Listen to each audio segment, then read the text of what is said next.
everyone, this is Miss T with a capital T and double E, and again, today we're going to review a product. So it's a little bit different because yung ibang mga products ko are bags or maybe beauty products, but today we're going to review this little guy over here, and this is the iPhone SE 2020 second generation.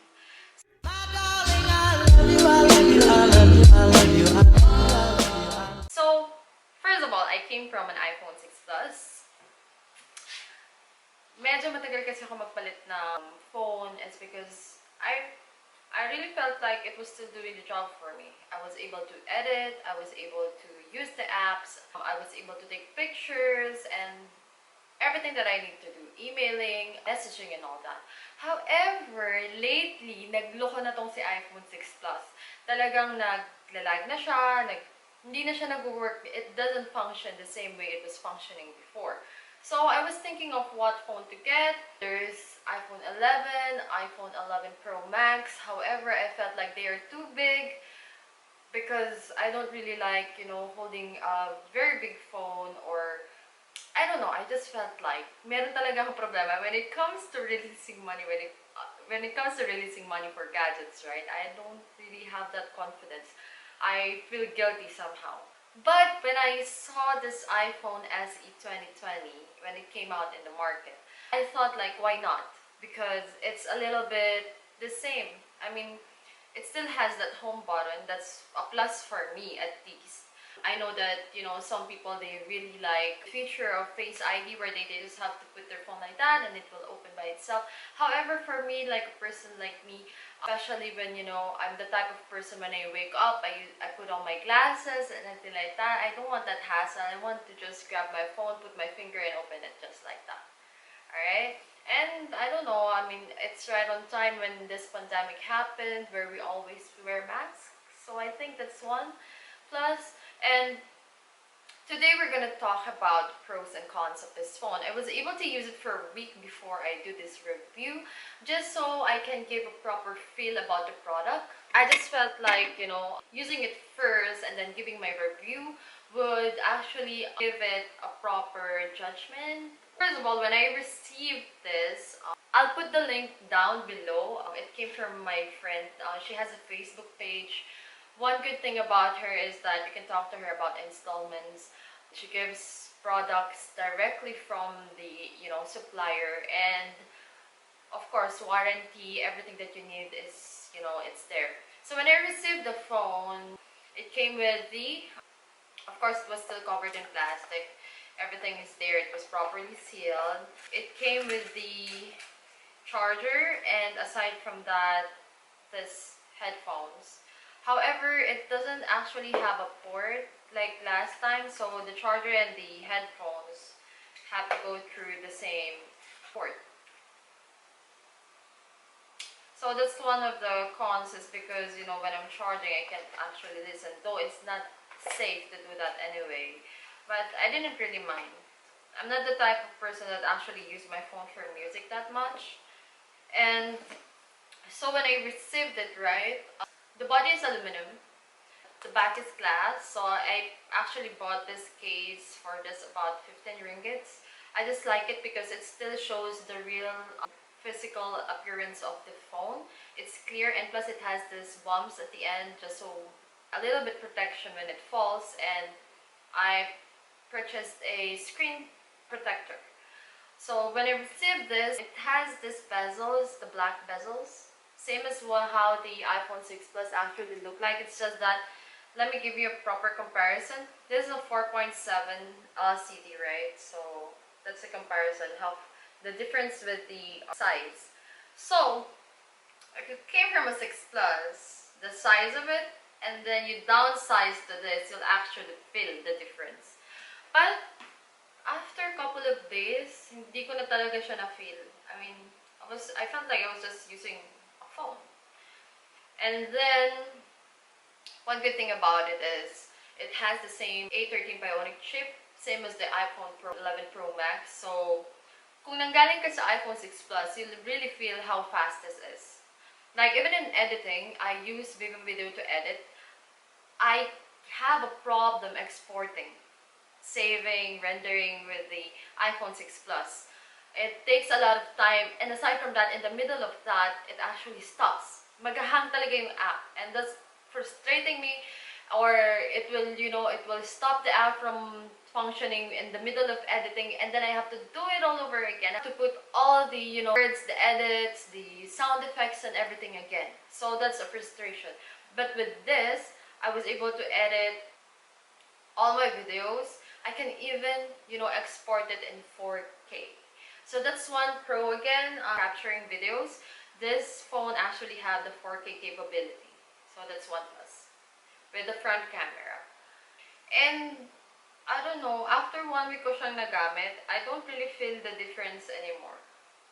And it's handy. Actually, I can hold it with my hand like this. Kaya yung mga maliliit yung kamay, I actually recommend this to people who have small hands. Kasi you can actually type with one hand here. It's not like that anymore.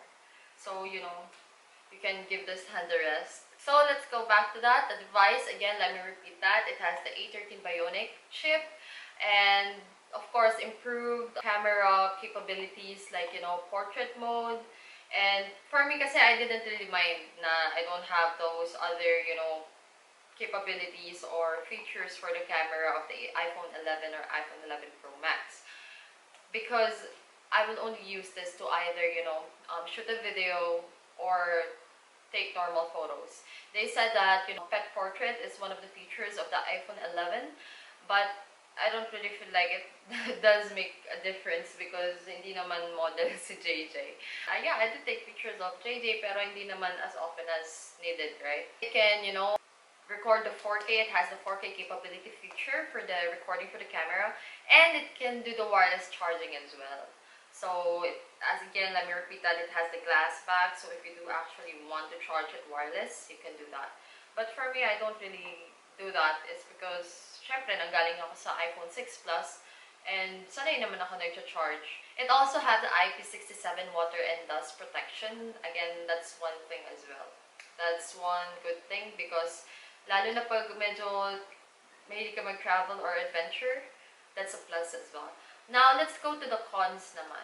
Yun nga, wala siyang headphone port, and it's just a little bit the same as the iPhone 8. If you don't actually know much about iPhones, right, you won't recognize that this is the iPhone SE 2020 second generation. You'll actually think na iPhone 8 siya. I think the only difference is that from the logo up here, it went down in the middle. And, yeah. Pero sa akin, I don't mind. I mean, for some people, they don't actually mind na, alam mo yung, ako, as long as it functions, and nagagamit ko siya in a way na talagang the way I want it, I don't mind about what other people say. And again, the screen is smaller. This is a 4.7 LCD. So if you're actually going with phones na medyo malaki, I think Android have their flagship phones whereby parehas lang yung features but it's a little bit the same. The only problem with me, this is a personal opinion, is that because I've been using Apple since almost day one, pag binigyan mo ako ng Android phone, I really feel different about it. It doesn't really satisfy me. Siguro kasi masanay ako sa Apple and I know the in and outs of it. Tsaka meron talaga akong issues na medyo ganyan ako mag-organize ng phone. So, yeah. And one good thing about it, let me just add that. Nung nakuha ko yung phone, and since I'm using another Apple product, I didn't actually have to do a lot to get the same settings and everything. I just had to put them together. Tapos yun. Everything that is in the other phone, nandito na lahat. I didn't even have to log in. I didn't even have to put my Wi-Fi password and everything. It's actually good. Yun nga, they said that, no Face ID, as I've said, I don't really mind. Hindi naman ako yung tipong mahilig alam mo yun. Actually, for me, it's still an advantage na meron pa rin siya ng Touch ID. It doesn't have that battery capacity. Pero as I've said, kasi nga nanggaling ako sa iPhone 6 Plus, I will stress this and again I will mention it. Parang wala namang parang mas na-appreciate ko siya. Kasi first of all, mabilis siya. Second, I don't really mind charging it from time to time, lalo na pag nag-edit ako kasi I've really had a hard time with the iPhone 6 Plus doing all that. And again, And I'll also show you some of the photos that I captured with this portrait mode, the videos that I took, and yung stabilization niya, guys. Yesterday, I tried to walk JJ out of the house. Tumatakbo ko kasi he was about to attack a cat. I don't know, or maybe tinatahulan niya lang. And I took a video of it. I just, I found it cute. Pero as I was doing that, of course, pinipigilan ko siya, tinatawag ko siya. And I was running. Tapos nakita ko yung video, as in stable niya, ang galing. So, I will show you some videos and photos. Ready, go?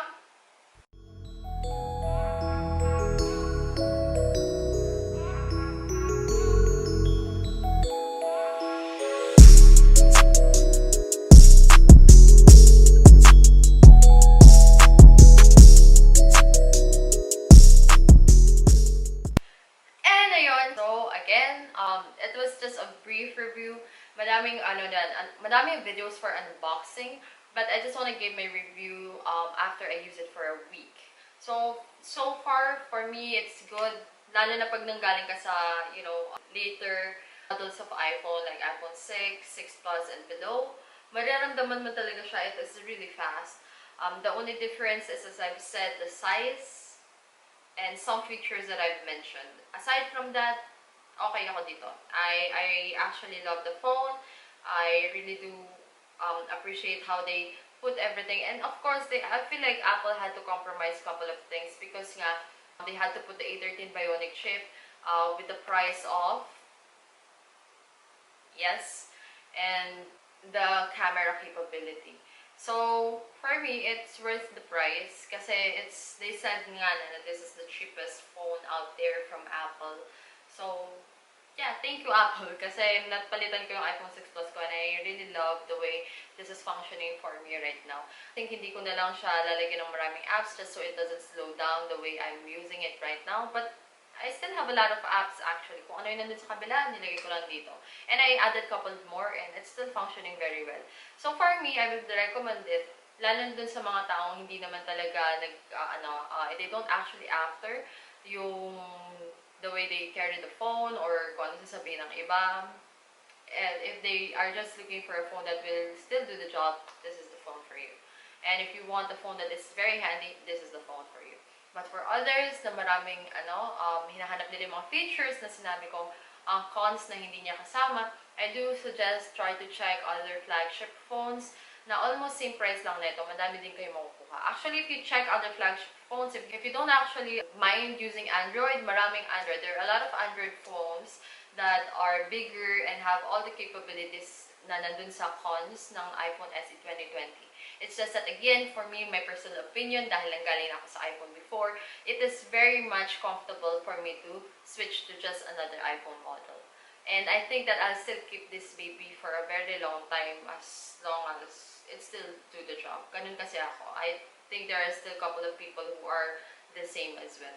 So yeah, thank you for watching Timo Show. And again, if you do like this video, please give it a thumbs up, share, and subscribe, and comment down below your thoughts about this iPhone SE. And sorry kasi hindi ako masyadong nag-describe about the tech side of it. I didn't really have a detailed review about it, but this is just a brief review from someone na talagang hindi naman after ng papalit-palit ng gadgets, or they just really go for the ones that do the job for them.